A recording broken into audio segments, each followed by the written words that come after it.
Señores, muy buenas tardes, 2:30. Vamos a comenzar con este círculo Bastiat.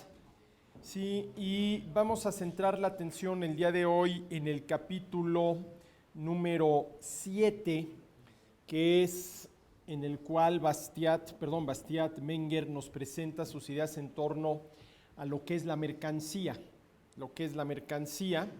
Y antes de entrar de lleno al capítulo, yo quisiera nada más repasar brevemente de dónde venimos, ¿no? Cuáles son los temas que hemos repasado con Menger desde que hace ya más de un año iniciamos estas sesiones del Círculo Bastiat dedicado a analizar y comentar los principios de economía política de Menger. Ustedes recordarán que el capítulo 1, Menger nos presentó lo que él llama la teoría general del bien, en el cual lo que hace es responder a la pregunta: ¿qué hace que algo se convierta en un bien?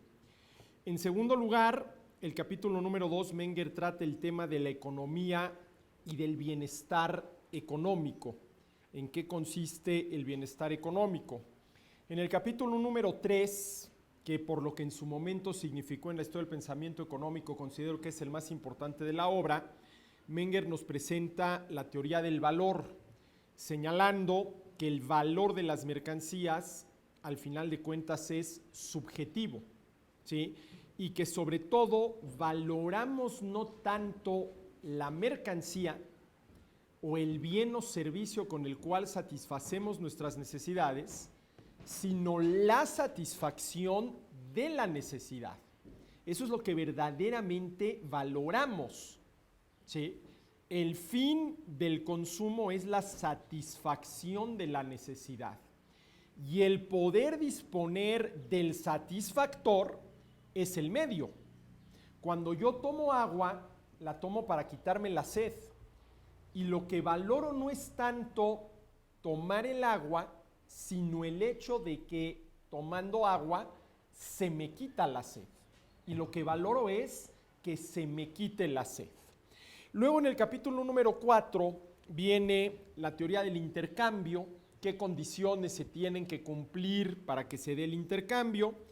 En el capítulo número 5, otro capítulo muy interesante por la manera que tiene Menger de enfocar el tema de los precios y sobre todo de la determinación de los mismos, pues es precisamente la teoría del precio. El capítulo número 6, al cual le dedicamos la última sesión de este Círculo Bastiat, la diferencia que viene desde Aristóteles entre valor de uso y valor de intercambio. Y así llegamos al penúltimo de los capítulos, en el cual Menger nos presenta su teoría de la mercancía, para terminar, ¿sí?, dentro de unos cuantos círculos Bastiats, con el capítulo número 8, en el cual nos presenta la teoría del dinero. ¿Cuáles son los temas que trata Menger en su libro? El tema del bien, y del bien económico, no del bien moral, ¿sí?, sino del bien económico. ¿Sí? La teoría del bienestar económico, la teoría del valor, la teoría del intercambio, la teoría de los precios, la distinción entre valor de uso y valor de intercambio, la teoría de la mercancía, y para terminar con un tema verdaderamente fascinante al cual ya llegaremos, que es precisamente la teoría del dinero. Estos son los temas que trata Menger en su obra. Bueno, ya que tenemos claro, recordamos de dónde venimos, pues vamos a iniciar con lo que dice Menger en el capítulo 7 de su libro en torno a la teoría de la mercancía.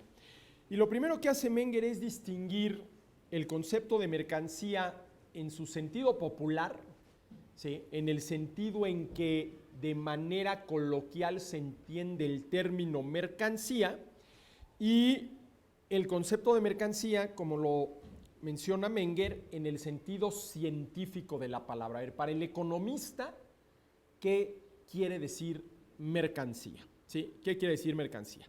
Y vamos a ver por dónde empieza Menger su análisis. Dice: lo que caracteriza a una economía aislada, y aquí por economía aislada había que entender una economía de tipo Robinson-Crusoiana, ¿sí?, no necesariamente con un solo individuo, sino con muy pocos individuos, al grado de que los mismos no son suficientes para poder organizar su actividad económica a partir del intercambio.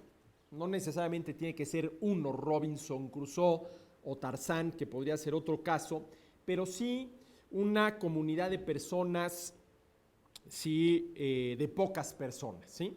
Entonces, lo que caracteriza una economía aislada no es la ausencia de la división del trabajo, sino su autosuficiencia, la orientación exclusiva de las actividades laborales a la producción de bienes dictada por la propia necesidad y, en fin, la total carencia de bienes destinados al intercambio. A ver, lo que caracteriza a una economía aislada no es la ausencia de la división del trabajo. Supongamos a Robinson Crusoe y a Viernes, y que Robinson Crusoe se dedica a pescar y Viernes se dedica a bajar los cocos. Bueno, pues hay división del trabajo. Y supongo que esa división de trabajo la establecieron Robinson Crusoe y Viernes en función de la productividad de cada uno de ellos en estas dos tareas. Si al final de cuentas decidieron que Robinson Crusoe debe dedicarse a pescar, pues es porque Robinson Crusoe es más productivo en la pesca que en la baja de cocos, al tiempo que Viernes es más productivo en la baja de cocos que en la pesca. Y al dedicarse cada uno de estos personajes a la actividad económica en la cual es más productivo, los dos van a poder disponer de más pescados y de más cocos. Entonces, sí hay división del trabajo, eso queda claro. La pregunta es si además de división del trabajo va a haber intercambio entre Viernes y Robinson Crusoe. ¿Sí? Si Robinson Crusoe le entregará a Viernes una determinada cantidad de pescados a cambio de una determinada cantidad de cocos. Bueno, a mí me parece que la respuesta a esta pregunta es que no. A ver, ¿ustedes se imaginan a Robinson Crusoe y a Viernes intercambiando? Es más, aunque no sería estrictamente hablando el caso, pero creo que la imagen es muy sugestiva, jugando a la tiendita, como juegan los niños chiquitos a la tiendita. No, ¿sí? Definitivamente en el caso de Robinson Crusoe y Viernes, la distribución de cocos y pescados se hará de una manera distinta, ¿sí? Recurriendo a un mecanismo distinto, a una solución distinta que el mercado. Yo creo que muy probablemente sería una distribución o equitativa, tantos pescados para ti, tantos para mí, tantos cocos para ti, tantos para mí, o suponiendo que lleguen a tener más pescados y cocos de los estrictamente necesarios, una distribución en función de las necesidades de cada quien. A ver, tú hoy tienes más hambre que sed, pues te tocan más pescados y menos cocos, y yo que tengo más sed que hambre, pues me tocan más cocos y menos pescados. Pero difícilmente imaginamos nosotros a Robinson Crusoe y a Viernes intercambiando, ¿no? Intercambiando. Y eso es precisamente lo que dice Menger. Lo que caracteriza una economía aislada no es la ausencia del trabajo, sino su autosuficiencia, la orientación exclusiva de las actividades laborales a la producción de bienes dictadas por la propia necesidad y, en fin, la total carencia de bienes destinados al intercambio. ¿Sí? A ver, ¿qué quiere decir esto?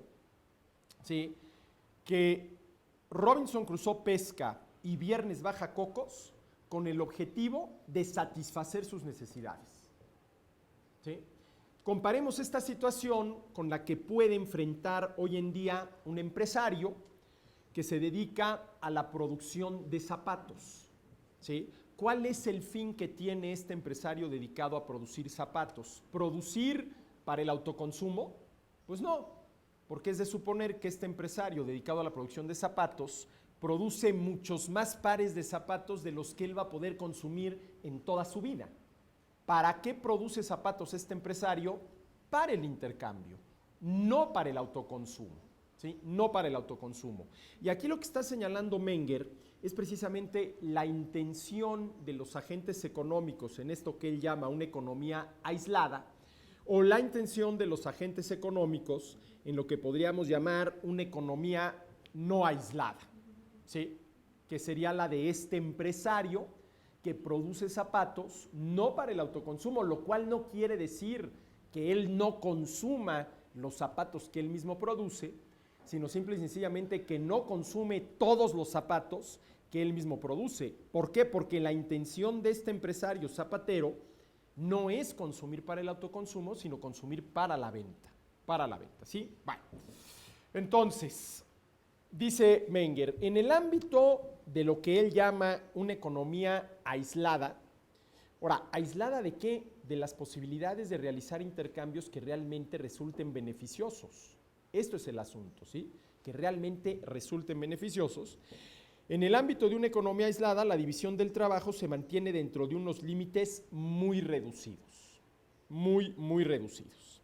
Bueno, partiendo de esa economía aislada, Menger dice lo siguiente: el primer paso hacia la evolución cultural económica.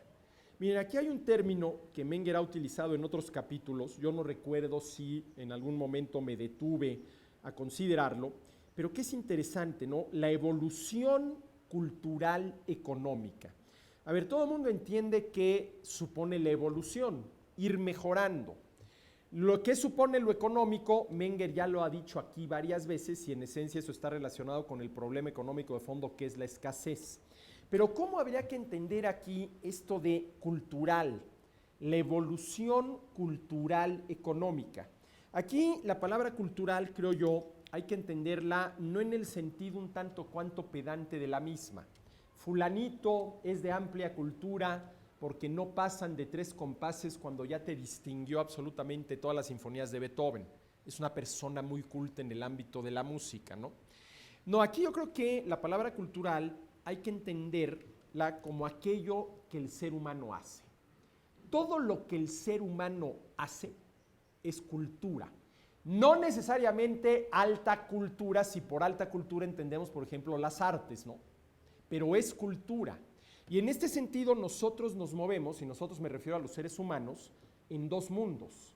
El mundo que nos ha sido dado por la naturaleza y el mundo que a partir de esa naturaleza nosotros vamos creando. Lo primero es lo natural, lo segundo es lo cultural. Y la pregunta es si la actividad económica del ser humano es cultural. Claro que sí. Es un producto del ser humano. No, ¿cómo va a ser cultural si de todas hay que realizarla? Sí, claro. De todas hay que agenciarnos algo para comer, lo que ustedes gusten y manden, ¿sí? Pero sin duda alguna que la actividad económica del ser humano, sobre todo tal y como la realizamos hoy en día, es algo cultural, es un producto del ser humano. Y llama mucho la atención que ningún otro ser vivo con quienes compartimos necesidades, de entrada la necesidad de alimentarnos, esa es la necesidad que compartimos con cualquier otro ser vivo, una planta, un animal, la necesidad de alimentarnos, ¿sí? En el caso de todos los demás seres vivos, esa necesidad se satisface dentro de los estrechos límites impuestos por la misma naturaleza. Ahora, si bien es cierto que son estrechos límites impuestos por la naturaleza, también es cierto que son muy eficaces, ¿sí? Y estrechos en comparación con la amplitud que la actividad económica alcanza en el caso de los seres humanos, ¿no? De los seres humanos, ¿no? Entonces, Menger aquí habla de que el primer paso hacia la evolución cultural económica, es decir, esto yo lo entiendo, el primer paso hacia mejores maneras de satisfacer nuestras necesidades. Es así como yo interpreto este concepto mengeriano de evolución cultural económica. Ir entre inventando y descubriendo mejores maneras de satisfacer nuestras necesidades. Entonces dice Menger, el primer paso hacia la evolución cultural económica de un pueblo se produce cuando unas personas dotadas de habilidades especiales artesanales ofrecen sus servicios a la colectividad y transforman, a cambio de una prestación, del pago por ese servicio, la materia prima que se les ofrece. Ahí estamos ya introduciendo la división del trabajo. Y si las 2 partes aceptan este trato, es porque de perdida ambas partes pretenden estar mejor llevando a cabo este trato, ¿sí?, que no realizándolo. El primer paso hacia la evolución cultural y económica de un pueblo se produce cuando unas personas dotadas de especiales habilidades artesanas ofrecen sus servicios a la colectividad y transforman contra una prestación la materia prima que se les ofrece. ¿Sí? La materia prima que se les ofrece. El segundo paso en el camino de la evolución cultural económica, dice Menger, signo a la vez de un creciente bienestar, se da cuando es el mismo artesano el que se procura las materias primas de sus productos, aunque esto solo los realiza por encargo expreso de los consumidores. A ver, ¿de qué está hablando Menger? Vamos a suponer que yo soy muy hábil para confeccionar zapatos. Soy un zapatero nato. Y que ustedes en su casa tienen todos los materiales necesarios para producir zapatos. Y los que traen ya dejan mucho que desear, de tal manera que no llegamos a Semana Santa antes de que ustedes necesiten un par de nuevos zapatos. Ustedes tienen el material, yo tengo la habilidad. ¿Qué es lo que nos conviene a los dos? Mira, a ver, préstame todos esos materiales que tú tienes para producir zapatos, yo te tomo tus medidas, te hago tus zapatos y tú me pagas por ello. Bueno, ahí ya de entrada hay una división del trabajo. Hay una división del trabajo, ¿sí? Ese es el primer paso, dice Menger. Dice, pero luego viene un segundo paso en esta evolución cultural económica del ser humano, que supone que yo, que soy el que tiene las habilidades del zapatero, adquiero los materiales necesarios para producir zapatos, los produzco y entonces voy de puerta en puerta ofreciéndolos. Hay una diferencia fundamental con relación al primer caso. En el primer caso, ustedes eran los dueños de la materia prima necesaria para hacer el zapato. Yo tenía las habilidades para producir zapatos, llegamos a un acuerdo que nos conviene a los dos, ¿sí? Y yo les producía los zapatos. Ahora, ¿qué sucede? Dice Menger, que este zapatero, él no habla del zapatero, pero bueno, es el ejemplo que puse yo, ¿sí? Se pregunta de qué manera puedo yo sacar un mayor provecho de esta habilidad que tengo para producir zapatos. Dice, pues en vez de ir de casa en casa preguntando si necesitan zapatos, y si me dicen que sí, vendría la segunda pregunta, y bueno, ¿tienes los materiales necesarios para que yo te haga un par de zapatos? Y si me dicen que sí, tú me das esos materiales, yo produzco el zapato y tú me lo pagas. Voy yo a comprar los materiales necesarios para producir los zapatos, los produzco, ¿para qué? Para venderlos, ¿sí? Para venderlos. Y en ese momento, dice Menger, los zapatos se convierten, ¿qué? En mercancía. Porque yo produje esos zapatos no para usarlos yo, sino con la intención de venderlos, con la intención de venderlos. Volviendo al tema del capítulo anterior, esos zapatos que yo produzco para la venta, para mí tienen valor ¿de qué? ¿De cambio o de uso? De cambio, no tienen ningún valor de uso. Claro que para que yo ese valor de cambio lo convierta en un ingreso, para ti esos zapatos que te ofrezco deben de tener un valor ¿de qué? De uso. ¿Sí? Lo que para mí tiene valor de cambio, para ti tiene que valor de uso. Porque si para ti no tiene valor de uso lo que te estoy ofreciendo, pues no me lo vas a comprar. Y mientras no me lo compres, yo no genero un ingreso. Yo no genero un ingreso, ¿sí? Entonces dice Menger que aquí estamos dando un segundo paso, ¿sí? Y este segundo paso, dice Menger, supone producir para vender, ¿sí? Ahora, dice Menger, este método de proveer de bienes a la sociedad significa un notable progreso tanto para los consumidores como para los productores, ya que hace que el proceso total sea más cómodo y más económico, pero todavía adolece de algunos inconvenientes. Ahora, ¿a qué método se refiere Menger? Al propio del segundo paso. Yo ya no voy de casa en casa tocando, preguntando si necesitas zapatos, y si la respuesta es que sí necesitas, entonces yo hago la segunda pregunta, bueno, ¿y tienes los materiales para que yo te pueda, sí, producir un par de zapatos, sí, bueno, pues préstame ese material, yo te los produzco. No, yo ya voy de casa en casa ofreciendo mi producto, ¿sí? Ahora, pero dice Menger que este sistema o este método todavía tiene algunos inconvenientes. Uno, el consumidor, dice Menger, se ve obligado a esperar durante algún tiempo para tener el producto y nunca está seguro de antemano de su calidad. A ver, ¿cuál es este tiempo, sí, que el consumidor debe de esperar para obtener el producto? Vamos a suponer que esa persona, el zapatero, pasa por mi pueblo una vez al año, ¿sí? Y pasó la semana pasada y yo no estaba. Tocó a mi puerta y yo no estaba. ¿Cuánto tiempo me voy a tener que esperar para poder comprar un par de zapatos nuevos? Un año. Un año.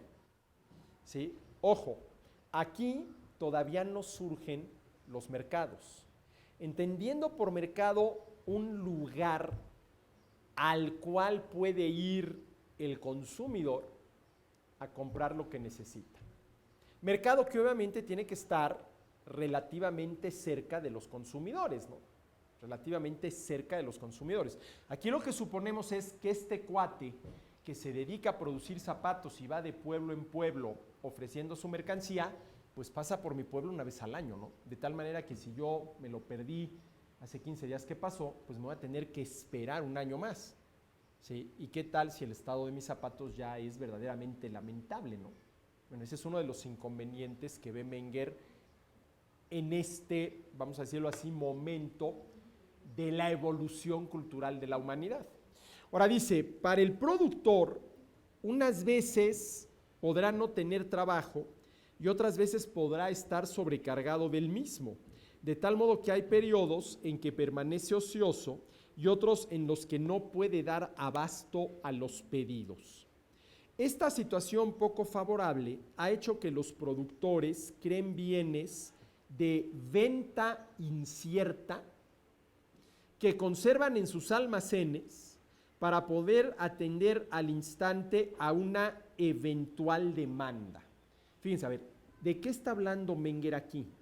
Dice, ¿dónde está?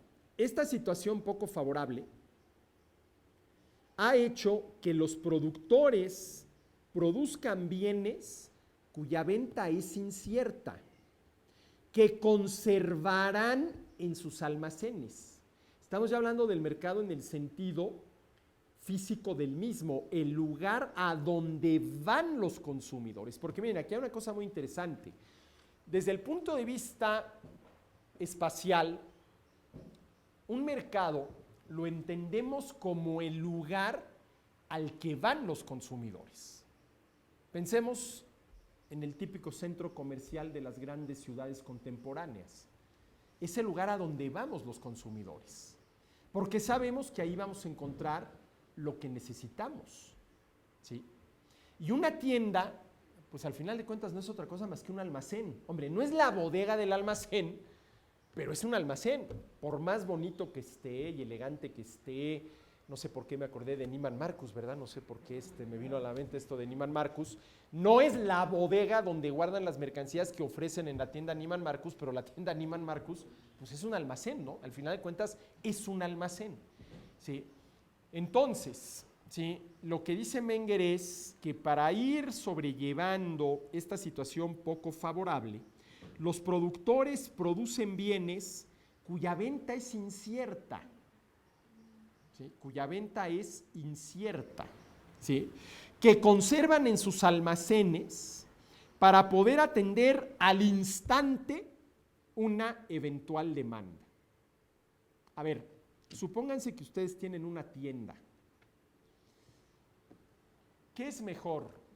¿Que falte mercancía y que llegue un consumidor y ustedes le digan, pues con la pena, pero no hay? ¿O que sobre? A ver, ¿qué es mejor? ¿Escasez o sobreoferta? Sobreoferta, ¿no? Sobreoferta. Más vale que, a ver, pensemos en un mercado ya muy bien hecho en este país, como es el mercado del pan Bimbo. Bueno, después de tantas décadas, quiero yo pensar que la gente de la Bimbo conoce perfectamente bien su mercado, ¿no? ¿Ustedes creen que el mercado de pan Bimbo en todo momento está en equilibrio en el sentido de que en todo momento la oferta es igual a la demanda? No. Ah, entonces quiere decir que hay escasez. Tampoco. ¿Alguno de ustedes recuerda algún momento en el cual, ¿sí?, se haya hablado de la escasez de pan Bimbo en el país? Yo no. Entonces, muy probablemente el mercado de pan Bimbo, que no está en equilibrio, que tampoco padece escasez, necesariamente entonces está en la tercera opción posible, que es ¿cuál? Sobreofertado. Ahora, no en cientos de miles de paquetes de pan Bimbo. ¿Sí? Yo no sé cuál es el promedio de paquetes de pan Bimbo que los camioncitos repartidores de la empresa retiran de las tiendas una vez que se llegó a la fecha de caducidad. Pero esa sería la cantidad que sobreofrecida, ¿no? Y no sé en promedio cuánto sea, ¿no?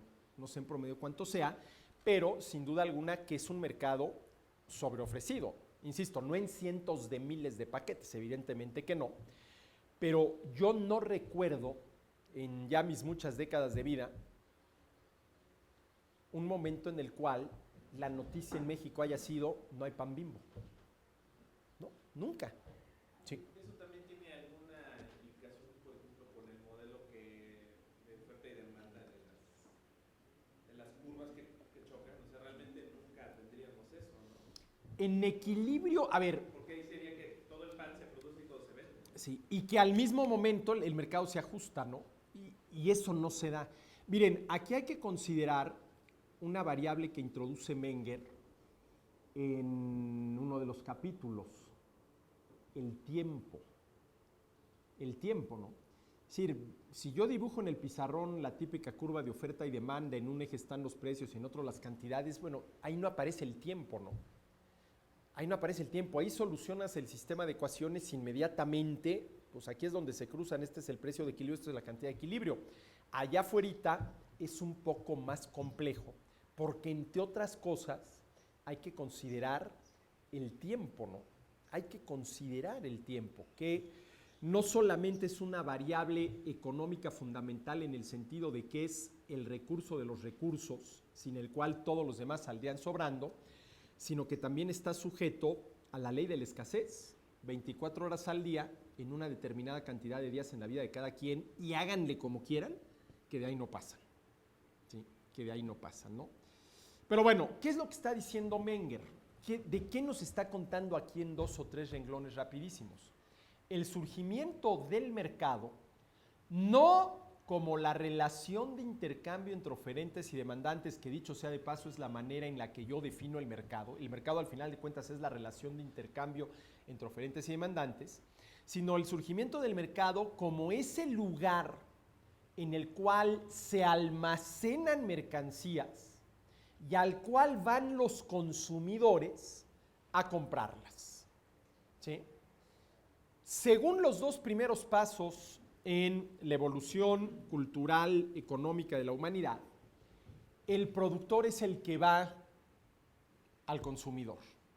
En este tercer paso, ya somos los consumidores los que vamos, ¿sí?, al productor, ¿sí? Este método, dice Menger, de atender a las necesidades de la sociedad,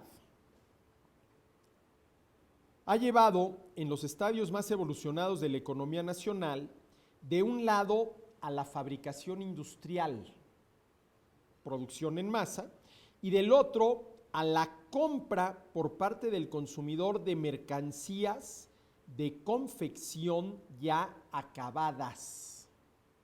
Ya acabadas. Voy a poner un ejemplo que me viene como anillo al dedo porque ustedes no están para saberlo ni yo para contarlo, pero el sábado se casó una sobrina mía. ¿Sí? A ver, a mis hijos, primos de mi sobrina, les tuve que comprar a cada uno para la boda un traje. ¿Qué es lo que hicimos mi mujer y yo? Bueno, pues fuimos a uno de estos centros comerciales, a una de estas tiendas que lleva nombre del puerto en el cual nacieron los 4 Beatles, ¿sí? A comprar los trajes. Fuimos a Liverpool a comprarles sus trajes a mis hijos. ¿Sí? ¿Cómo se hizo mi sobrina el vestido de novia? Llevó el material, la tela, que se la trajeron de España, ¿sí? Con la costurera. Fíjate, es el segundo, ¿sí? Estadio del que está hablando Menger. No fue a un almacén a comprar el vestido nuevo, que lo podría haber hecho, ¿no? No. Ella quería un vestido con tales y tales características, etcétera, etcétera. Compró el material, en concreto la tela, o las telas, no sé cuántas eran, y se los llevó a una costurera para que se lo confeccionara. Es decir, aquí el consumidor, mi sobrina, y más que pensar en mi sobrina, pienso en el pobre novio que es el que tuvo que pagar todo el vestido, ¿no? Como debe de ser, dirán ustedes. ¿Sí? Se lo dio y le pagó porque se lo hiciera, pero ¿quién es la que aportó la materia prima? Mi sobrina. Mi sobrina, ¿no? ¿Sí? Ahora, a ver, ¿cuál creen ustedes que sea una manera más eficaz de resolver la necesidad que tenemos de vestidos? Aceptando que el caso de una boda, pues es una fecha excepcional y que a lo mejor ahí sí se justifica por toda la ilusión que le da a la novia el que le hagan el vestido tal y como ella quiere y que nunca antes ni nunca después se vaya a ver algo así en una iglesia, lo que ustedes gusten y manden, ¿no? Pero si en vez del vestido de novia se trata de una camisa de vestir como esta común y corriente, ¿qué es más eficaz? ¿Sí? Que alguien se dedique a producir camisas de la A a la Z, las ofrezca en un almacén y quien las necesite vaya y se compre 2, 3, 4, 5 y punto, o que yo vaya a comprar la tela, se la lleve a un sastre, me tome medidas, regrese a la prueba. A ver, para mí, Arturo Dam, si estamos hablando de camisas de vestir, ¿qué es más eficaz? Lo primero, camino aquí 3, 4 cuadras a Liverpool que tenemos aquí en la esquina y si necesito camisas, pues me compro 2 o 3 y se solucionó el problema. Imagínense si lo hiciera al revés. Lo primero que tendría que hacer es ir a una tienda donde vendan telas, a escoger la tela, hablarle al sastre, oiga, ¿cuántos metros cuadrados de tela necesita usted para confeccionarme 3 camisas? Pues tantos. Luego llevárselas al sastre. Oye, ¿la quiere de cuello así, de cuello así, de cuello así? Aquí que vas a la tienda y ahí lo encuentras. Es mucho más eficaz, ¿no? Es mucho más eficaz, ¿sí? Ahora, miren, ya que estoy hablando de este tema, y perdón, pero ya voy a empezar a abrir los paréntesis. Pero miren, creo que esto no lo he comentado y es interesante, ¿no? Porque, a ver, muchas veces se refiere uno a la economía de mercado como una democracia económica. Y a mí me parece que la palabra democracia propia del ámbito de la política debería de permanecer ahí y no trasladarla al ámbito de la economía. Pero ¿en qué sentido se dice que una economía de mercado supone una cierta democracia? A ver, si ustedes van a una tienda donde venden corbatas, ¿qué tipo de corbatas van a encontrar allí? Pues el tipo de corbatas que le gusta y por lo tanto demanda y por lo tanto está dispuesto a pagar la mayoría. Ahora, claro, esa gama puede ser amplísima. Como yo siempre he dicho, ustedes quieren ver de lo que es capaz la creatividad del ser humano, vayan a ver corbatas. Vayan a ver corbatas. Y además, tómenle una foto al stand de corbatas hoy y vuelvan dentro de 6 meses. Y van a ver cómo todo ya cambió y vuelvan dentro de 6 meses. ¿Sí? Ahora, claro, ¿sí?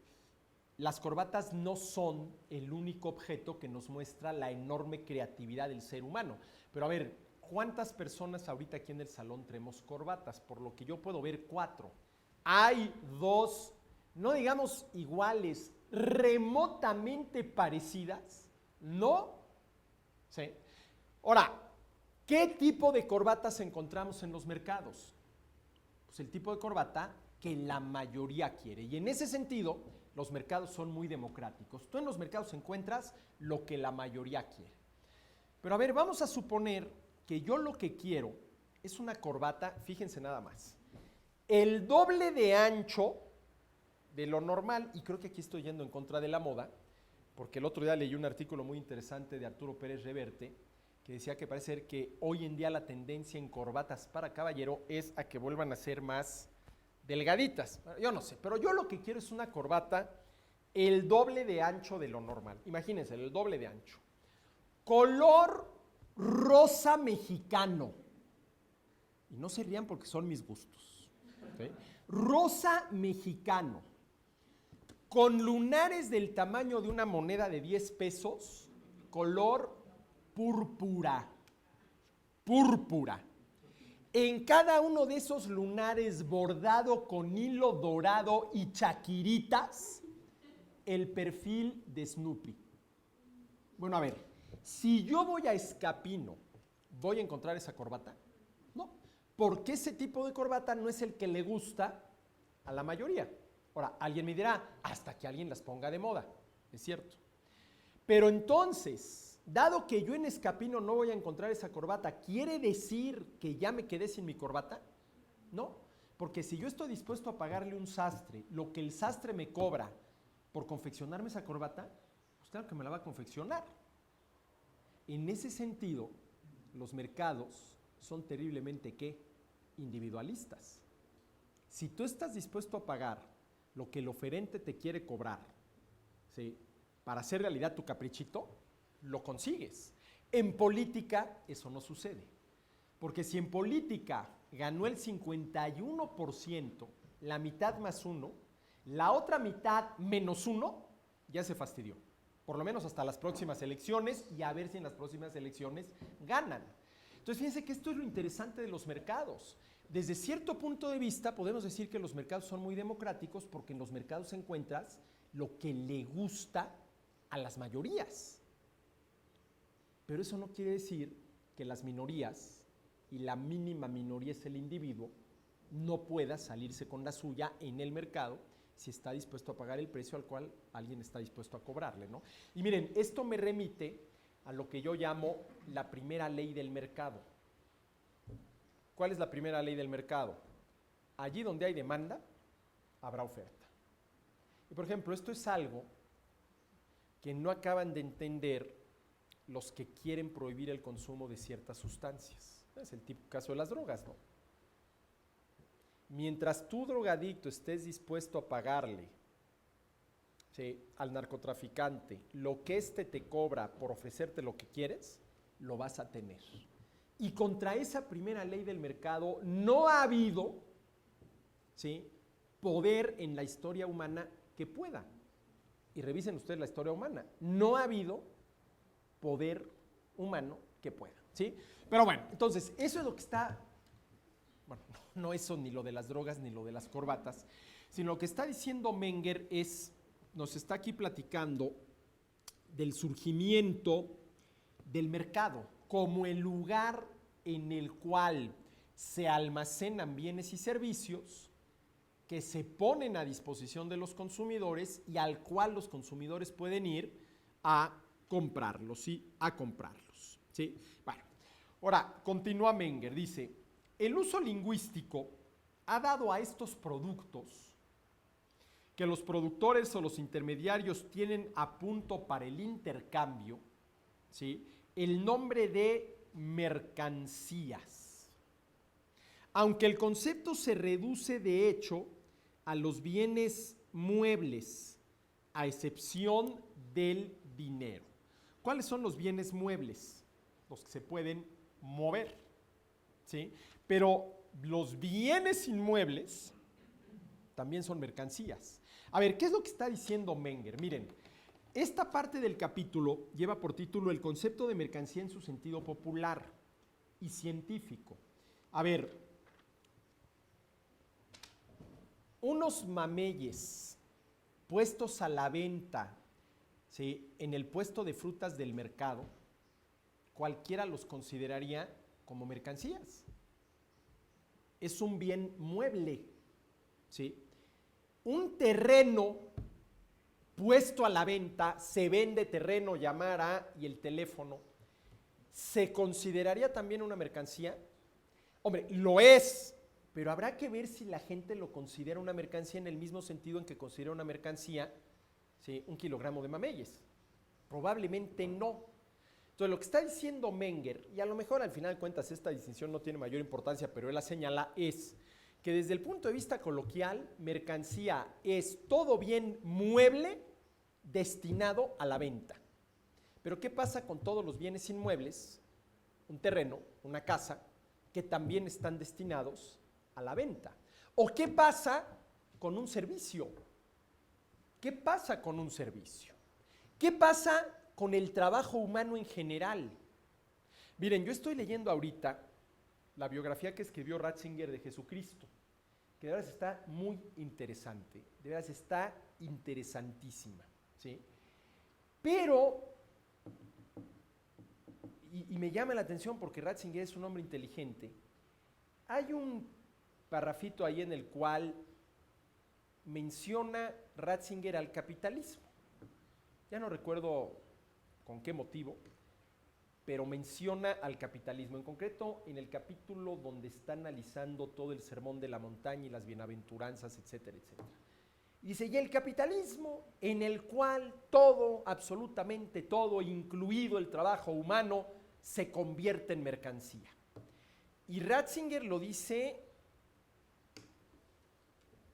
reprobando el hecho de que el trabajo humano se convierte en mercancía. A ver, yo no sé si Ratzinger reprueba el hecho de que los mameyes que se ofrecen en los mercados sean mercancía. Yo creo que no, porque además dice trabajo humano. Pero miren, yo de veras que les agradezco mucho a ustedes, mis alumnos, que consideren mi trabajo una mercancía y estén dispuestos a pagarme por él. ¿De veras? Oye, pero es que estás considerando a tu trabajo como una mercancía. Claro que sí. Y bien vistas las cosas, no tiene absolutamente nada de malo. Entre otras cosas, porque, a ver, ¿quieren ustedes saber cuánto vale realmente su trabajo? No se lo pregunten ustedes a ustedes mismos, porque la respuesta va a ser la que yo doy siempre, que me hago a mí mismo la pregunta con relación a mi trabajo. No hay manera de que ustedes me lo paguen. No hay dinero suficiente para pagar un trabajo cuyo valor es infinito. Bueno, esa es mi visión. Pero quiero saber realmente cuánto vale mi trabajo. Tengo que preguntarles a ustedes cuánto están dispuestos a pagarme por él. ¿Cuánto están dispuestos a pagarme por él? ¿Sí? Esa es la manera correcta de preguntar por el valor de una mercancía. ¿Sí? No cuál es el precio al cual la quiere vender el oferente, sino cuál es el precio que está dispuesto a pagar el consumidor.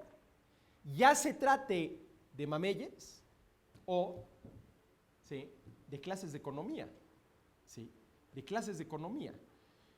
Y insisto, me llama mucho la atención porque, bueno, Ratzinger es una persona inteligente y de veras este libro, que son 3, la infancia, luego del bautismo a la transfiguración y luego de la transfiguración a la resurrección de Cristo, de veras están interesantísimos, porque esto es una reflexión histórica, filosófica, teológica, o sea, no es un libro de religión, ¿sí? Y te hace unos planteamientos, por ejemplo, relacionados con la libertad, verdaderamente interesantes.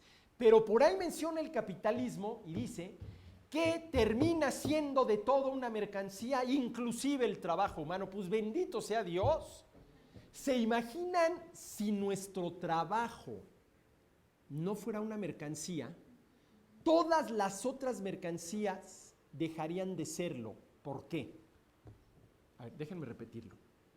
Si nuestro trabajo no fuera una mercancía, todas las otras mercancías, los mameyes ofrecidos en el mercado, dejarían de ser una mercancía. ¿Por qué?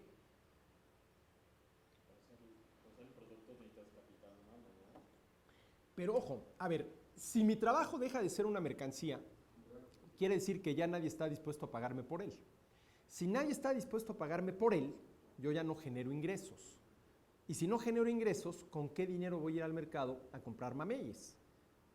Para mí, los mameyes dejan de ser mercancías, porque no tengo con qué comprarlos. Ahora miren, deja de ser mercancía, pero deja de ser un bien económico, no. Es precisamente lo que le sucede a la gente que pasa hambre por pobreza. El problema no es que no haya mameyes, el problema no es que ellos no tengan hambre, claro que tienen hambre, lo que no tienen es ¿qué?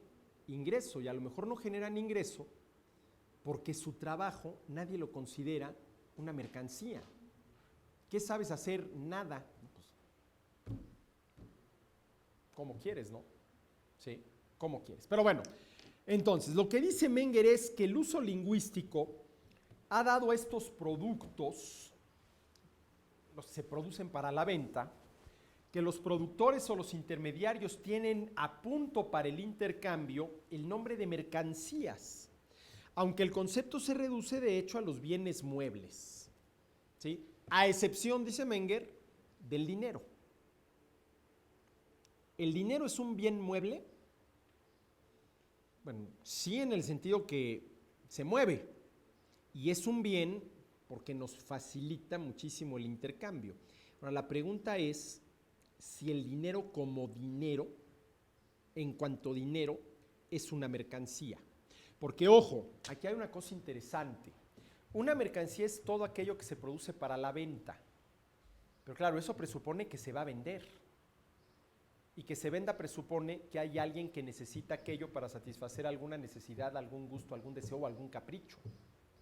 ¿Y cuál es la única necesidad que satisface el dinero?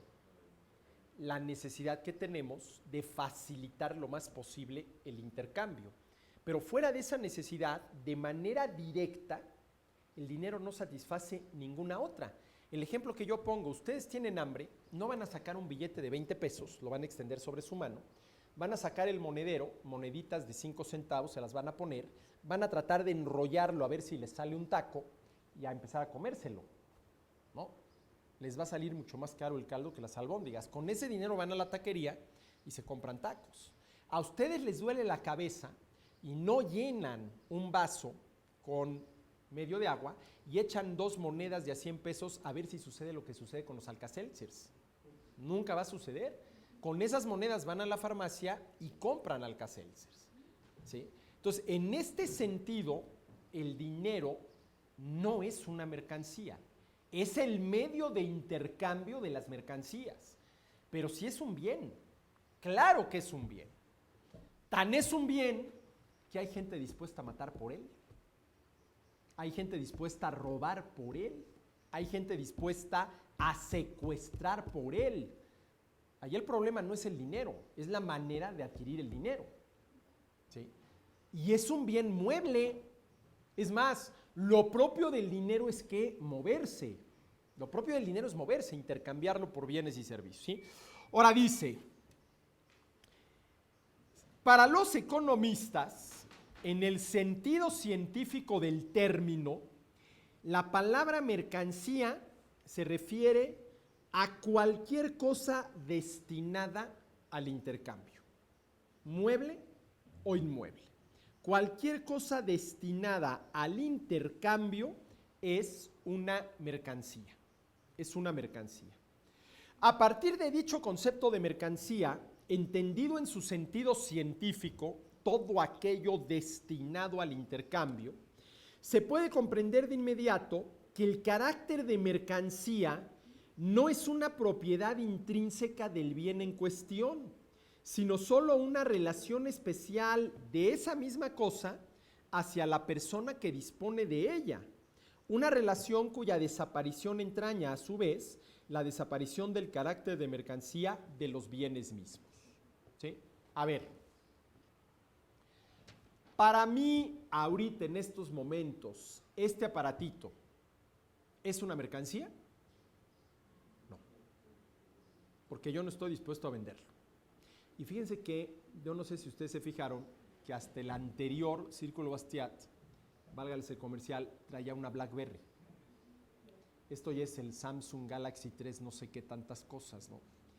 Y miren, mi esposa, who else, me estuvo aconsejando, esa es la palabra, aconsejando de varias semanas atrás que por una serie de razones muy sabias me convenía cambiar mi BlackBerry por esto, entre otras cosas porque ya se había vencido mi otro plan y esto me salió prácticamente gratis, no pagué absolutamente nada por el aparatito. Y yo le decía, mira Milagros, así se llama mi mujer, pero es que estoy muy encariñado con mi BlackBerry. Ya me la sé al derecho y al revés, ya casi nos entendemos con la mirada, ¿no? ¿Sí? Y el viernes pasado me dice mi mujer, oye, los hijos no van a venir a comer a la casa, invítame a comer. Digo, órale, ¿a dónde quieres ir? Pues mira, es que hay un restaurante nuevo aquí de comida, nunca supe si italiana, asiático, qué muy raro el asunto, ahí en Plaza Carso. Invítame, quiero ir, órale, vamos. Plan con maña, ¿verdad? Acabando de comer, oye, mira, aquí está Telcel, vamos a Telcel. Bueno, me enseñaron todo lo que hice, y de veras traigo remordimiento de conciencia, porque no es posible que yo haya traicionado de esa manera a mi BlackBerry. Es más, ya ni me acuerdo de ella. Cuando me enseñaron todo lo que hace esto, y la manera más fácil que lo hace, pero sin el menor remordimiento de conciencia, ¿sí? En 2 horas lo había cambiado por la BlackBerry. Fíjense, esto es muy interesante. ¿Por qué? Porque los consumidores somos muy poco fieles. Somos muy poco fieles. ¿Por qué cambié mi vieja BlackBerry por esto? Porque por lo que vi y lo que he podido ver del viernes aquí, efectivamente, en términos de comunicación, esto me sirve más que aquello. Así de sencillo. Así de sencillo, ¿no? Sí. Y aquí vemos otra vez que el gran reto de cualquier empresa es servir al consumidor y servirlo mejor que los otros, ¿no? Servirlo mejor que los otros. Y yo no sé si sea verdad o no, porque de esto no sé mucho, nada más es si me sirve mejor o no que el otro, pero me decían ahí en Telcel que BlackBerry efectivamente se había quedado rezagado, que no había avanzado. En el momento, hace 5 o 6 años, que BlackBerry era la quinta maravilla, sobre todo cuando salió la Pearl que le movías aquí. Ahora es esto, ¿no? Es esto, ¿sí? Pero qué poco fieles somos los consumidores, ¿no? Qué poco fieles somos los consumidores. Y claro, esa falta de fidelidad de nosotros los consumidores es una espada de Damocles pendiente constantemente de la cabeza de los empresarios, porque o se ponen abusados, ¿sí? O alguien que sirva de mejor manera las necesidades del consumidor le va a ganar la competencia, ¿no? Le va a ganar la competencia. Y miren, hay una cosa muy interesante. Ahora que aquí en México ya se turnó a los legisladores la propuesta de reforma en telecomunicaciones, ¿no? Que por lo que yo he podido ver y en términos generales, pues apunta en la dirección correcta, ¿no? Entre otras 2 cosas, supone que se va a abrir al 100% a la inversión extranjera el sector de telecomunicaciones y 49% el sector de radio. Entonces, bueno, si bien hay ese 49%, desde mi punto de vista debería de ser el 100%, pero apunta en la dirección correcta, ¿no? Y ayer estaba yo comentando esto y alguien que sabe de mi relación con TV Azteca me dijo, pero ¿cómo es posible que tú estés defendiendo esto que para ustedes va a significar más competencia? Le dije, mira, pues sí va a significar más competencia, pero precisamente eso es lo que nos va a obligar a ser mejores. ¿Sí? Y yo llevo un par de días preguntándome lo siguiente, a ver, ¿qué es lo que debe de ser motivo de orgullo para un empresario? ¿Que cobra el mayor precio posible porque tiene una concesión monopólica que le otorgó el gobierno, o que cobra el menor precio posible porque la competencia lo obligó a ser competitivo? Pues lo segundo, ¿no? O sea, lo que es verdaderamente motivo de orgullo es lo segundo. Imagínense que yo me organizara el maratón personal individual de Arturo Damarnal, que precisamente por ser personal individual, el único que corre en ese maratón soy yo. pues de todas lo voy a ganar, independientemente del tiempo que haga. Me podré tardar 10 horas, que en la medalla de oro me la voy a llevar yo. ¿Qué orgullo puedo yo sentir de ganar el maratón personal individual de Arturo Damarnal a ganar, suponiendo que fuera el caso, el maratón internacional de Nueva York? Que ahí sí la competencia está en serio. Bueno, ¿qué me da más orgullo? A lo mejor es de mucho más orgullo llegar en 15º lugar en la maratón de Nueva York que en primer lugar en tu maratón individual personal de ti, tuya y nada más que de ti, ¿sí? Entonces, claro, si esto lo vemos bien, también hay que ver qué es lo que da orgullo, ¿no? No nada más es generar utilidades. Y miren, esto lo dijo Santo Tomás de Aquino, ¿eh? Santo Tomás de Aquino tiene por ahí un párrafo muy interesante donde dice, a ver, claro que hay ciertas actividades, él no hablaba de las actividades empresariales, porque pues, el concepto no existía en aquel entonces, más que nada lo refería a las actividades comerciales, mercantiles. Dice, claro que el objetivo es generar utilidades, pero no de cualquier manera, porque el cómo importa mucho. Y no es lo mismo generar utilidades en un mercado monopólico, ¿sí? Consecuencia de que el gobierno al único que le permite participar en ese sector de la actividad económica es a mí, que generar utilidades en un mercado donde hay toda la competencia que puede haber. Eso sí es verdaderamente motivo de orgullo. Oye, pero es que muy probablemente vas a ganar menos que si fueras monopolio. No, quítale lo de muy probablemente, vas a ganar menos, ¿no? Sí. Bueno, vas a ganar menos dinero, pero ¿dónde está la parte del orgullo, no? ¿Dónde está la parte del orgullo? Sí. Pero bueno, entonces, lo que está diciendo Menger aquí es que una cosa es mercancía no por las cualidades que esa cosa tiene, sino por la intención de su dueño de venderla. Por eso preguntaba yo, a ver, ¿ustedes creen que para mí esto ahorita es una mercancía? No, porque si esto para mí fuera una mercancía, lo que yo hubiera hecho al iniciar esto lo hubiera puesto aquí, con un letrerito aquí, me venden, para que ustedes sepan, ¿sí? No ese es el caso, ¿sí? No ese es el caso. Esto se convierte en una mercancía en el momento en que yo, que soy su dueño, tenga la intención de venderla. Mientras no, no. Es decir, la cualidad de mercancía de los bienes depende de la relación que ese bien tenga con su dueño. ¿Sí? Y esa relación está definida por el valor de uso o el valor de cambio. Para mí este aparatito ahorita tiene valor de uso. El día en el cual para mí deje tener valor de uso, entonces tendrá ¿qué? Valor de cambio. Suponiendo que yo prevea que la voy a poder vender y que de su venta voy a poder obtener algún provecho, ¿no? Eso ya dependerá de las condiciones del momento, ¿no?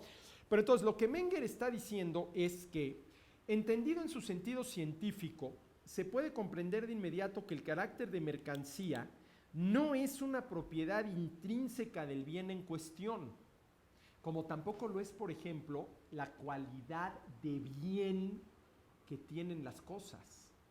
Si a mí no me duele la cabeza, en esas condiciones, las aspirinas no tienen la cualidad de bien.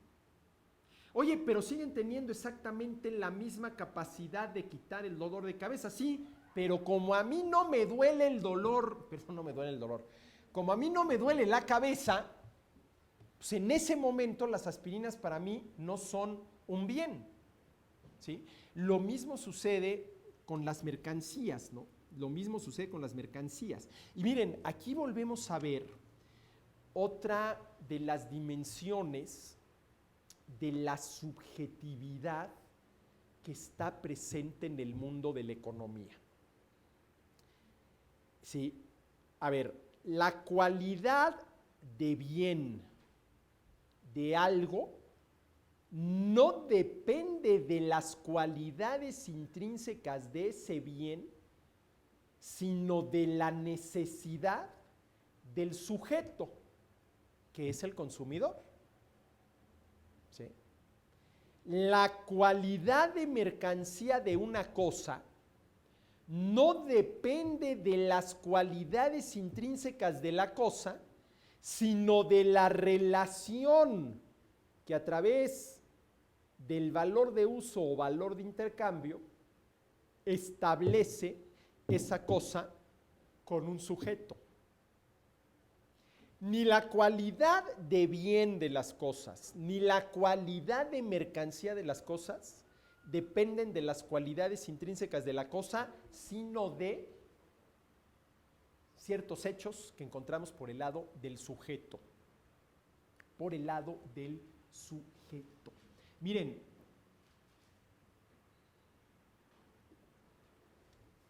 yo no sé si esto lo mencioné cuando vimos el tema del valor. Si el valor de las mercancías fuera objetivo, las economías centralmente planificadas, en las cuales los ingenieros económicos decidían qué se producía y en qué cantidades, nunca hubieran fracasado. ¿Por qué? Porque si el valor de las mercancías es objetivo, no importa lo que produzcas, que la gente ¿qué? Te lo va a demandar, lo va a comprar, lo va a aceptar, etcétera, etcétera. ¿Sí? Ahora, claro, también es cierto que había que producir aquello con lo cual satisfaces de entrada tus necesidades básicas, ¿no? Pero lo que quiero decir es que si el valor de las mercancías fuera objetivo, las probabilidades de éxito de una economía centralmente planificada serían mucho mayores de las que históricamente fueron. ¿Sí? De las que históricamente fueron. ¿Sí? Pero bueno, ya me estoy desviando del tema otra vez. Queda claro esto, ¿no? Dice Menger, el carácter de mercancía no solo no es una propiedad inherente a las cosas, sino que de ordinario es tan solo una relación pasajera de la misma a los sujetos económicos. Hay ciertos bienes que sus propietarios destinan al intercambio con los bienes de otros sujetos económicos. Durante el periodo de tiempo en que estos bienes corren a través de varias manos, desde el primer propietario hasta el último, los llamamos mercancías. Cuando ya han alcanzado su objetivo económico, es decir, cuando llegan a poder de los consumidores, dejan evidentemente de ser mercancías y se convierten en bienes de uso, en el sentido estricto de la palabra, contrapuesto al de mercancía. A ver, ¿qué es lo que está diciendo Menger aquí? Que no hay algo que eternamente pueda ser nada más mercancía. Porque tarde o temprano ese algo, por más veces que haya sido intercambiado, va a llegar a manos de alguien que lo va a consumir. Y en ese momento deja de ser mercancía y se convierte en un bien de uso, ¿sí? Se convierte en un bien de uso, ¿sí? Bueno, hasta aquí esta primera parte del capítulo en el cual Menger trata de aclarar el concepto de mercancía desde el punto de vista de lo que popularmente quiere decir la palabra y desde el punto de vista científico. Y bueno, desde el punto de vista científico, como Menger lo dice, pues mercancía es todo aquello que se produce para el intercambio. Ahora, a ver, Menger esto no lo trata, pero creo que vale la pena detenernos un momento en ello. En términos generales, podemos distinguir dos tipos de mercancía: los bienes y los servicios, ¿sí? Un bien sería esto. El servicio sería esto, ¿sí? Y al final de cuentas, y esto lo dice Menger, a mí no me interesa tanto esto como esto. Y en el momento en que con esto yo ya no pueda hacer esto lo tiro a la basura y me compro otro, ¿sí? Que es precisamente lo que dice Menger al afirmar que lo que valoramos no es el bien, sino la necesidad que satisfacemos con ese bien. Yo estrictamente hablando no valoro esto, por sí mismo. Valoro esto en cuanto me permite hacer esto y hablar a mi casa avisando que ya voy para allá. ¿Sí?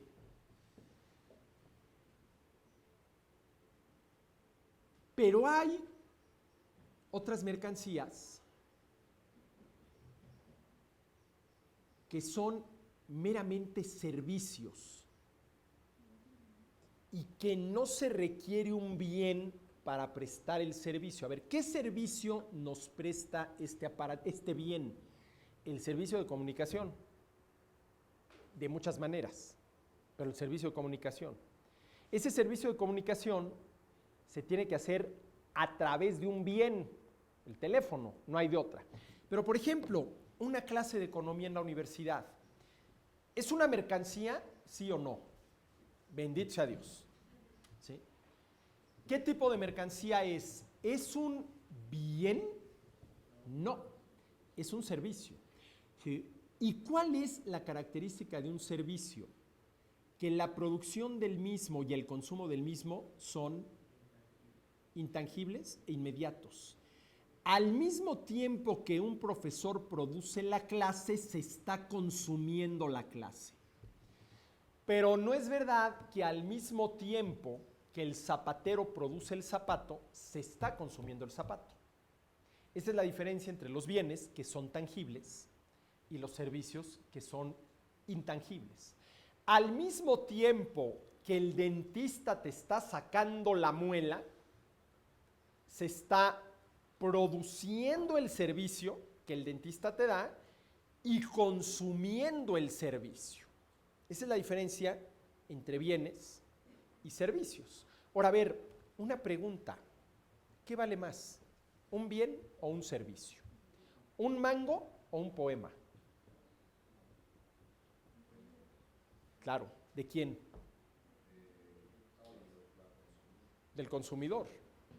Del consumidor. Yo hace muchos años tuve una discusión con una persona que decía que lo que verdaderamente valía y lo único que valía eran los bienes tangibles. El mango, no el poema. Y yo le argumentaba que no. ¿Sí? Que efectivamente me queda claro que se consumen más mangos que poemas, ¿no? Y eso no sé si hable muy bien de nosotros o muy mal de nosotros, ¿no? ¿Sí? Pero que desde el momento en el cual habemos algunos dispuestos a pagar el precio por libros de poesía, para esos algunos que estamos dispuestos a pagar ese precio, la poesía tiene un valor. ¿Sí? Ahora, ahí tenemos otra vez el ejemplo de bien y servicio. A ver, el libro, que es el soporte físico, no físico, material de la poesía, ¿es un bien o es un servicio? Es un bien. Ahora, la lectura de la poesía, ¿sí?, ¿es un bien o es un servicio? Es un servicio. ¿Sí? Que no tiene absolutamente nada que ver con la satisfacción de una necesidad física, como puede ser la necesidad que tengo de que me saquen la muela porque ya no aguanto el dolor. Pero es otro tipo de necesidad estética, ¿no? ¿Sí? El ciego sol, la sed y la fatiga por la terrible estepa castellana, el destierro con 12 de los suyos, polvo, sudor y hierro, el Cid cabalga. ¿Sí? Yo ahí, en vez de haber dicho polvo, sudor y hierro, el Cid cabalga, hubiera dicho sangre, sudor y hierro, el Cid cabalga, pero el poema dice polvo. ¿Sí? Polvo, es de Machado el poema, ¿no? Si yo repito esas palabras, ¿estoy satisfaciendo una necesidad? Sí. ¿Cuál? Una necesidad estética. La de escuchar las palabras y la manera en la que esas palabras lo cambian a uno. Hay libros cuya lectura supone un antes y un después para la persona que lo lee.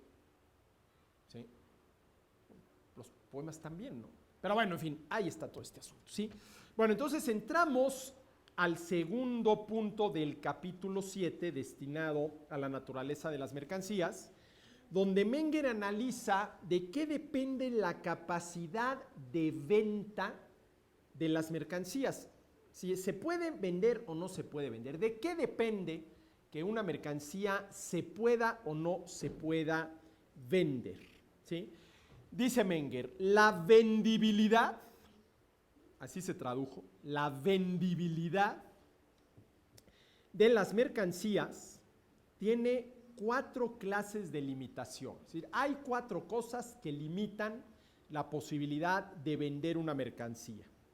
En primer lugar, dice Menger, respecto a las personas a quienes estas mercancías pueden venderse. Vuelvo al ejemplo de los mangos y la poesía. A mí me queda claro que hay muchos más consumidores potenciales de mangos que de poesía. Uno puede vender más mangos que libros de poesía. El propietario de una mercancía no puede venderla a cualquier persona. A ver, aquí hay una cosa interesante. Explíquenme en términos mengerianos por qué el propietario de una mercancía, la que sea X, no puede, ahí hay una imposibilidad, no es que no quiera. A ver, ¿qué oferente no quisiera vender su mercancía a todo mundo? Pues cualquiera. A ver, yo quisiera venderles clases de economía literalmente a todo el mundo, pues sí. ¿Y por qué no puedes? Porque el valor de las mercancías es subjetivo. No todos valoran las clases de economía, ¿no? No todos valoran las clases de economía, ¿sí? Miren, a mí me pasó hace un par de años una experiencia. Estábamos en una comida de fin de año, digo, a lo mejor no era el momento, ¿verdad? Pero tenía yo ahí alrededor una bola de sobrinos adolescentes y uno de ellos me preguntó que, pues que la economía, tío, y cómo va. Y le dije, mira, te voy a explicar en pocas palabras qué es lo que estudiamos los economistas.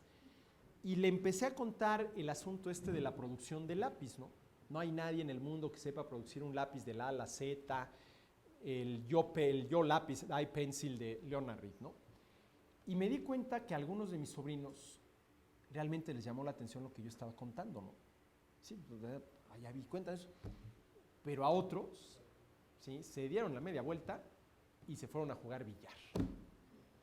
Y yo dije, bueno, a ver, ¿cómo es posible que esto tan apasionante, lo que supone el proceso de producción de un lápiz, el casi milagro que supone que se arme todo el proceso de producción de lápiz, a muchos de mis sobrinos simple y sencillamente no les llamó la atención? ¿No les llamó la atención? Pues no. ¿Sí? ¿Por qué? Pues porque el valor de todo esto es subjetivo. Es subjetivo, como yo siempre les he dicho. Miren, si ustedes quieren hacerme un regalo, y el regalo está relacionado con la música, el 12 de marzo, que creo que es hoy, sale a la venta el último disco de Eric Clapton, Old Sock, viejo calcetín o calcetín viejo, así se llama, ¿sí? Encantado de que me lo regalen, pero no vayan a llegar aquí, por favor, porque entonces voy a tener que poner mi cara de hipócrita y agradecérselos muchísimo con el último éxito de los Tigres del Norte. Eso sí, por favor, no se gasten el dinero en vano, ¿no? ¿Por qué Eric Clapton sí y los Tigres del Norte no? A ver, miren, si ustedes me piden una respuesta objetiva, no tengo cuál darles.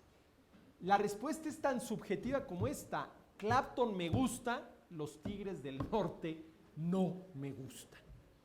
Y en gusto se rompen géneros, lo cual no quiere decir que se destruyan amistades, ¿no? Nada más no me discutan, ¿sí? Que Clapton no es mejor que que objetivamente no es mejor que los Tigres. Y miren, aquí hay una discusión muy interesante que data de John Stuart Mill, ¿eh?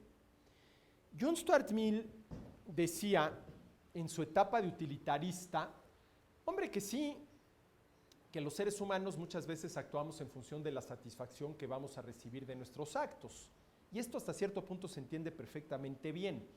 Pero la pregunta que se hacía John Stuart Mill era si todos los placeres valen exactamente lo mismo.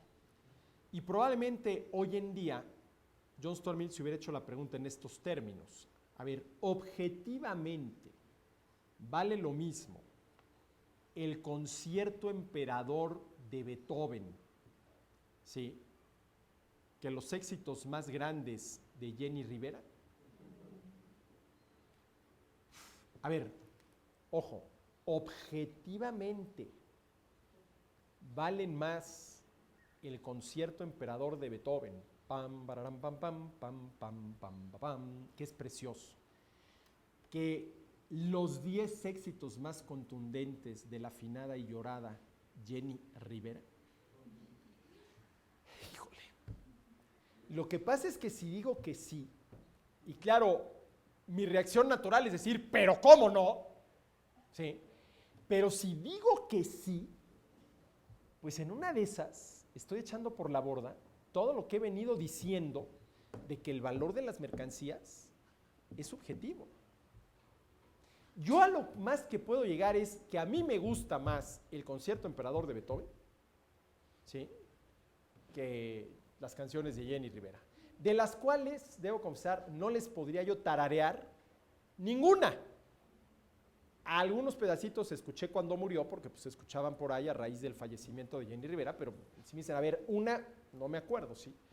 Una, no me acuerdo. Pero bueno, lo que está diciendo Menger es que la capacidad de venta de las mercancías depende de 4 clases de limitaciones. Las voy a mencionar rapidísimamente las 4. Primero, en primer lugar, respecto de las personas a quienes estas mercancías pueden venderse. El propietario de una mercancía no puede venderla a cualquier persona. De ordinario, solo existe un círculo concreto y determinado de individuos capacitados para adquirirla. No tiene la menor posibilidad de vender sus mercancías a quienes no tienen ninguna necesidad de ella. Están física o jurídicamente incapacitados para intercambiar mercancías. Desconocen las posibilidades de intercambio que les ofrecen y, finalmente, a todos aquellos para quienes las cantidades de la mercancía en cuestión no son el equivalente de una cantidad mayor del bien que pueden ofrecer como intercambio frente a la opinión del propietario de las mercancías. Todo esto es, en pocas palabras, quien no puede pagar el precio. A ver, ¿a quién no le puedo yo vender lo que vendo? A quien no puede pagarme el precio. A quien, pudiendo pagarme el precio, no le interesa pagarme el precio. A quienes no saben qué rayos es lo que estoy ofreciendo, y a quienes a lo mejor, sabiendo qué ofrezco, queriendo a lo que ofrezco y teniendo con qué pagarlo, no están capacitados moral o legalmente para adquirírmelo. ¿Sí? Pienso tal vez, por ejemplo, el caso de una persona con un retraso mental, ¿no?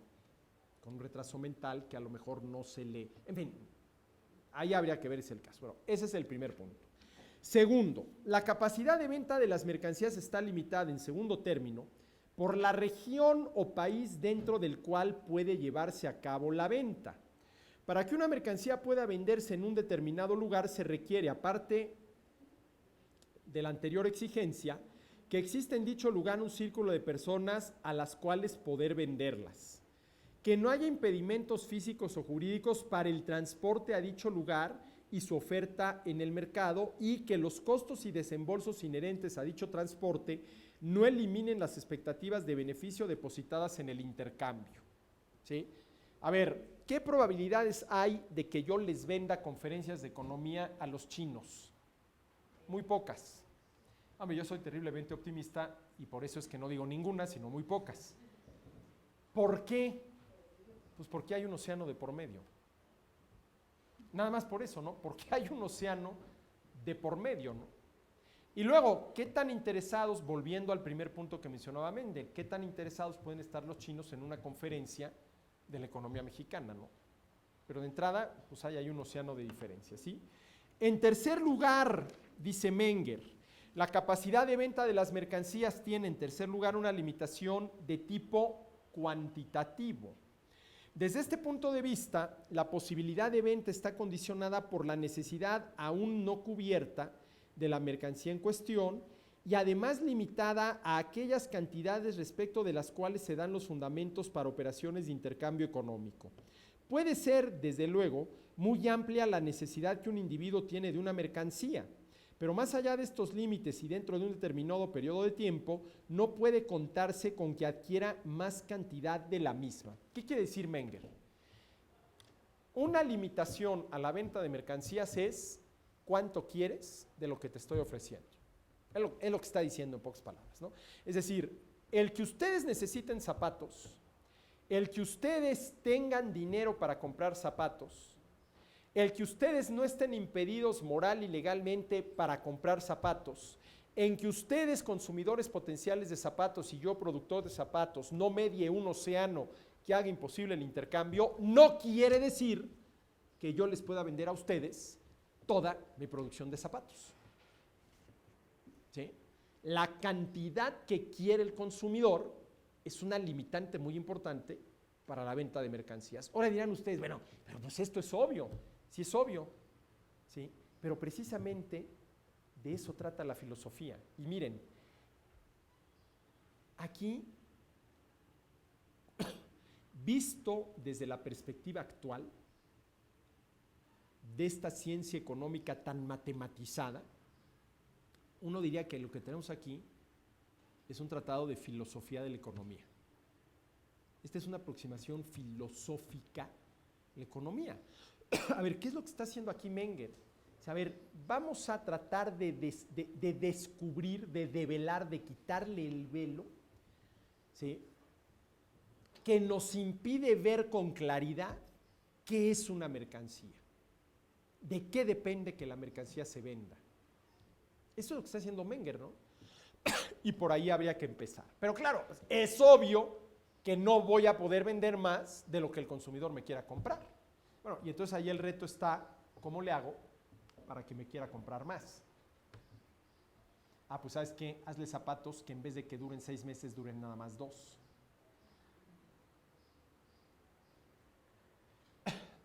Miren, yo heredé de mi abuelo su estuche de rasurar. Es un estuche precioso de piel y adentro viene la navaja, donde se ponía el jabón, la brocha. Y mi abuela me contaba que esa había sido la navaja de rasurar de mi abuelo. Mi abuelo murió en 1930. Mi mamá tenía 3 años, en 1930. Mi mamá prácticamente no se acuerda de su papá. Pero mi abuela me contaba que esa había sido la navaja de rasurar de mi abuelo de toda la vida. No había tenido otra. Mis hijos, pues que llevarán 6, 7 años rasurándose, ya perdieron la cuenta de navajas de rasurar que tienen. ¿Por qué? Pues porque hoy en día las navajas de rasurar están producidas para úsese y tírese. Úsese y tírese.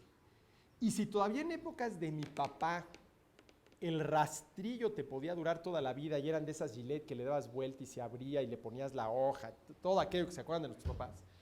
Ahora vuelve a haber de esas, tú puedes comprar el rastrillo y le cambias nada más las hojas, ¿no? Pero las más baratas, tiras el rastrillo. Yo no sé, y ojo, así lo digo, si este úsese y tírese no es la manera que muchas empresas han encontrado a resolver este problema. Una limitante a la venta de mis productos es ¿cuántos me quieres comprar? ¿Cómo le hago para que me compres más en la medida en que produzca algo que te dure menos? Ahora, claro, te dura menos y también es cierto que cuesta mucho menos. Porque yo no sé cuánto le ha de haber costado a mi abuelo en precios actuales ese estuche de rasurar. Probablemente a precios actuales algunos miles de pesos, no lo sé. Tú vas ahorita aquí a un Oxxo y compras 2 rastrillos de rasurar a lo mejor por 10 pesos, ¿no? También habría que ver ahí la relación con el precio. Pero bueno, en fin. Y en cuarto lugar, dice Menger, existe finalmente y en cuarto lugar un límite a la posibilidad de ventas de las mercancías en razón del marco temporal dentro del cual es posible llevar a cabo la venta. A ver, ¿todo el año es época de mango? No, es a lo que se refiere Menger aquí, ¿no?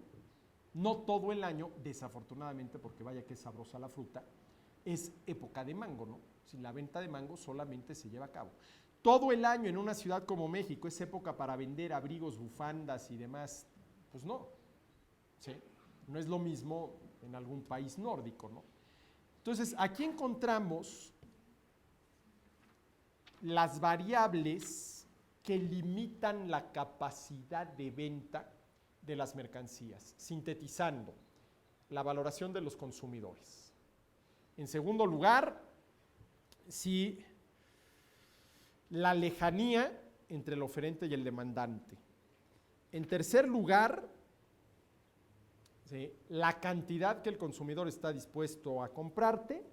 Y en cuarto lugar, pues vamos a ponerlo así, la época del año en la cual se puede ofrecer, porque a ver, no todo el año es época de mango, pero ¿por qué? Porque no en todo el año la gente te quiere comprar mangos o porque no en todo el año se pueden cosechar mangos. Por lo segundo, allí la condicionante temporal viene por el lado de la oferta. ¿Sí? Ahora, a ver, el caso de abrigos y bufandas. No en todo el año se compran abrigos y bufandas. ¿Por qué? Porque no en todo el año se pueden producir abrigos y bufandas. Se pueden producir todo el año. Pero ya con estas temperaturas que tenemos ahorita, pues nadie te va a salir a comprar bufandas y abrigos. ¿Sí? Con lo cual, señores, bueno, pues llegamos al término de la exposición del día de hoy.